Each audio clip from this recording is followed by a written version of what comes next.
morning. Welcome to Bethel Baptist Church Devotional. I've been doing a series on Abraham's faith, and today I'm going to do part 4. It's so difficult, really, to talk about Abraham's life and the steps of faith that he came. And what I have been saying, and if you've seen some of my previous, I have this knife, and I want you to picture that Abraham has got this knife over his son Isaac. All right, he's bound him. He's on the wood. He's about to offer up his son Isaac because God told him to. How did he get there? How did he have that faith to come to that point where he could raise that knife and was ready to plunge it into his son? And that's what I want to talk about today, and to try to really emphasize and nail the point home about the faith that Abraham had. We often think of Abraham as being some sort of Superman. Well, that's Abraham. He could do it. I can't. That's not true at all. I believe with all my heart that you too and I, we can have the faith of Abraham, and we can believe. And you know what? Abraham didn't do anything out of his own power. All he did was do this. Are you capable of believing God? When God says something, do you believe him? When he tells us something from his word, do you believe his word? When the day came when your heart was under great conviction about your sin, that you knew you were lost, that you were going to damnation, and all you did was call out to him, you believed what God said, that I will save you. Whosoever shall call upon me shall be saved. Is that what you did? Isn't that what Abraham did too? Isn't that what we're doing today? Is simply believing God. And that's all that Abraham did. That's what gave him this strength to have the knife ready to plunge it into him. And as I said in previous devotions, his faith was strong. He knew and he believed in the resurrection. He believed his son in that if he had finished with the knife and plunging it, that he said this one promise, in thy seed Isaac shall you be blessed. In other words, Isaac would have had to have children. Well, dead people don't have children. So Abraham had to have been so convinced and believed that God would have rose him up from the dead so that he can have children, so that he can take care of the multiple number of times of promises that when God said, in thy seed, you shall inherit this land. You see, that's all that it is all about and what he believed. Then in my previous devotionals, I talked about a number of points, a number of times that God came into Abraham's life, talked to him and asked him to go out from the land, all right? Then he promised him when he got there that he would possess that land. Then he promised him about the seed that he would have and that they would possess that land and the plague for against Pharaoh. And a number of times that God was already working in Abraham's life, talked with him, showed him, and made promises. God Almighty making promises to man. And today we're going to be from chapter 17. And Abraham was 99 years old, and the Lord appeared to Abraham and said unto him, I am the Almighty God, walk before me, and be thou perfect. And I will make thy covenant between me and thee, and will multiply thee exceedingly. Abraham fell on his face, and God talked with him, saying, As for me, behold, my covenant is with thee, and thou shalt be a father of many nations. Raise the knife. Going to be a father of many nations, God said. In thy seed, in this boy's seed, I'm going to inherit the land, God said. God said here, he's about to tell him that Sarah, in verse 19, and God said, Sarah, thy wife, shall bear thee a son. Whoa, well, she's an old lady. Can she have children in her old age? This, if she does, would be a miracle. And again, so here, what I'm trying to show you is that just in his life and in yours too, God's working in your life and giving you steps of faith, things that will try you, things that you'll get into and out of, things that you'll look back and think, wow, I would never have believed it. This is only miracle. This only God could have done this. God's working in my life.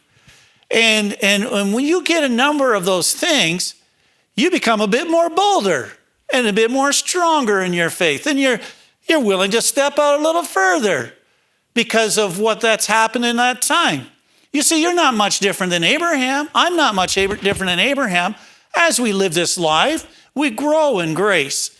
We grow in faith. And then we eventually can get to that point where we can really step it out there. And God will be there to help us through it. God will ask us and lead us. And so that's what he wants to do for us. And so I'm going to go now to chapter 21. All right, there's a number of other cases where Abraham makes covenants with different things, and Lot runs into trouble in the judgment. But I want to jump now to this thing here, this next point. And in verse 12 in chapter 21, and God said unto Abraham, let it not be grievous in thy sight because of the lad, and because of thy bondwoman, in all that Sarah saith unto thee. So in this period of time, Isaac has Ishmael. Ishmael is by a bondwoman. But God is telling Abraham it won't be in Ishmael. It will be between your seed and Sarah's seed. It's going to be you two. It'll be Isaac, and Isaac will have that seed. Ishmael will be taken care of, God said. And so in 12, let me read again. And God said unto Abraham, let it not grievous in thy sight because of the lad and because of thy bondwoman, and all that Sarah hath said unto thee, hearken unto her, for in Isaac shall thy seed be called. Okay? God says, in Isaac shall thy seed be called. Let me say that again. In Isaac shall thy seed be called. Really, really important here, because I believe that it was in Abraham heard those words, they got into his memory, and he remembered that, and probably, no doubt, as he was walking for 3 days, in Isaac shall thy seed be called. In Isaac shall thy seed be called. Isaac's a miracle. Isaac and Sarah, and that wasn't supposed to be, but it did. And God promised me several times that it would be by thy seed that you will be blessed, that will possess that land. And so here we are. This is the chapter before the big chapter about the faith of raising that knife. For in thy Isaac shall thy seed. And it gets repeated again in Hebrews. Let me just look that up for you again. In Hebrews, it says, in chapter 17, by faith, when he was tried, offered up Isaac, and he that had received the promises, What promises? The promises of that land will be possessed by Abraham's seed. That was what God said. And he received the promises, offered up. That's key. That's part of that phrase. That's got to be in there. That's why he could do it, because he had those promises. God said, what God said, every time God tells me something, it comes to pass. Imagine that. When God said to do it this way, and I did it that way, I was blessed. When God showed me something and I saw it and understood, he blessed. He did that there, and he did it there. He did that there in my life. He did it there in my life. Don't you think that he can do it tomorrow and the day after and the day after? Don't you think that God could continue to do what he promised? He promised to raise us up from the dead. We will live forever. We will be with Jesus Christ. All right? And he promised, he gave us the gift of eternal life. All these things are what God says. Man has no power. Man has no strength. Man can never make, you certainly just look at our governments today. All right, they're shambles. They may make all sorts of promises. all right, and fall through with those promises. They make vows they can't keep, all right? They have no power. But God says something, he means it, it's going to happen, all right? And that's why Abraham could get to that point, raise that knife, get ready, because he heard that. He heard it there, and there. And that's what my point. I'm trying to really drive this point home to you about what faith is. How do we exercise that faith? Faith is a substance, it says in 11:1. Now, faith is a substance of things hoped for.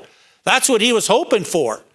All right? He was ready to plunge that knife because he knew what was the hope for? He would possess that land. Because God said that, and God would bring that to pass. The evidence of things not seen. So we know, did Abraham have faith? Yeah, he had faith. How do we know? Because he was about ready to do that. Ready to sacrifice his son. It showed that he had substance to what his faith is. If I can conclude that in this series here, no such thing as a Superman type of faith. We all possess it. We believe God one day in our time past when we got saved, and it was accounted unto us for righteousness. The righteousness of Jesus Christ. God cleansed us in his grace and his mercy. And if you have not done that, you need to put your trust. You'll know it in your heart. There'll be a stirring in your heart that you don't understand. And that's really the Holy Spirit telling you, believe me, believe God. Trust his word. And when you surrender to that, what a peace will fill your heart. And that you'll have Jesus Christ in your heart, but you'll have that peace that you're in peace with God. All right, and that's what God wants us to do, and that's faith. And so we put trust in him and put our faith in him. I hope that this series was a blessing for you on the faith of Abraham, the faith that you can have, and the faith that can make it stronger and stronger and stronger, so that you are willing one day when God asks you to, and he will, some point in time is going to ask you to do something that you think you can't do. And by faith, you'll take that step because you'll remember, he was here with me when I was there and I asked for help and he helped me. I was over here and he helped me. And I saw somebody over there get helped by God. And so you then realize that you can put your trust in him. I sincerely hope that you have put your trust in Jesus Christ. If you are seeing this devotional today and you have not received Jesus Christ as your Lord and Savior, trust him. Believe in that whosoever shall call upon the name of the Lord shall be saved. That's what I did. I called upon the Lord when I was a 12-year-old boy. I didn't have all the theology and didn't have all the figure. And like Abraham, I just stepped out and God saved me and gave me eternal life. I know he did. And that's what he can do for you today. Will you trust his word? Will you believe God's word in your life today? Will you let him help you take the steps of faith? God bless you in the remainder of this day while you serve him.